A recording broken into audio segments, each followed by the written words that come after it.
UAE में 2 फरवरी से labour law लागू हो रहा है, जिसमें कि काफ़ी चीज़ें ऐड की गई हैं। लोग उससे रिलेटेड काफ़ी क्वेश्चंस कर रहे हैं, तो मैं इसमें 2 क्वेश्चंस मेन है वो मैं आपको क्लियर करना चाहता हूँ। सबसे पहला कि क्या हम रिजिग्नेशन या फिर टर्मिनेशन के बाद यूएई में कितने दिन स्टे कर सकते हैं, क्या कर सकते हैं। पहली चीज़, दूसरे दिन हम कितने दिन कर सकते हैं।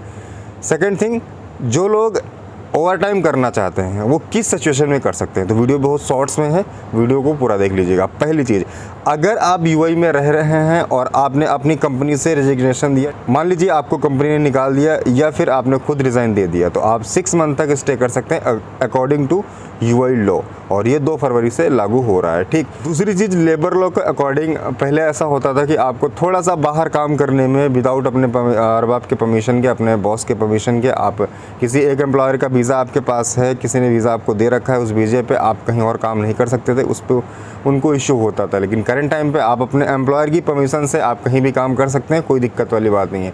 लेकिन इसमें एक बहुत बड़ा मिथ भी है। मिथ ये कि लोग ये सोचते हैं कि अब मेरे पास टाइम हो गया तो मैं बाहर काम कर सकता हूँ। यार, अगर मैं सच्चाई की बात करूँ ना, तो जो बंदे ये कह रहे हैं कि नहीं हम ओवर टाइम करके ज़्यादा पैसा कमा सकते हैं, तो मुझे नहीं लगता कि 80 या 90% लोग ऐसे हैं जो ऑलरेडी जॉब में इतनी देर काम कर लेते हैं कि उनके पास वो शक्ति नहीं बचती, वो समय नहीं बचता, वो ताकत ही नहीं बचती कि वो कहीं और पर ओवर टाइम कर सकें।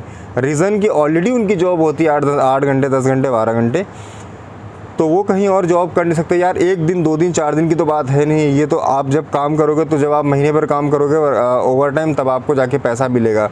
और साफ साफ ये भी कहा गया है उसमें कि अगर आप जॉब करते हुए बीमार होते हैं तो आप ऐसा नहीं कर सकते हैं कि अपनी मेन कंपनी से मेडिकल लेके कहीं और काम कर सकते हैं। उसके लिए भी अगर होगा तो फिर आपको दिक्कत होगी। ठीक है। अगर आपकी ड्यूटी 12 घंटा है, उससे ज़्यादा है, वैसे होती नहीं है, 12 घंटा है उससे ज़्यादा है, तो आपको करने में थोड़ा सा प्रॉब्लम होगा। अगर आपका काम थोड़ा मेहनत का है तभी आपको प्रॉब्लम्स होगी। तो ये कुछ चीज़ें थी। तो कुल मिला के ये सबके लिए यूज़फुल नहीं हो सकता है, लेकिन जो चाहे वो कर सकता है, क्योंकि इम्यूनिटी भी ज़रूरी है, लोगों को आराम भी ज़रूरी है। ठीक। तो फिलहाल इस वीडियो में इतना ही, मिलते हैं फिर अगली वीडियो में। तब तक के लिए thank you so much watching for my this.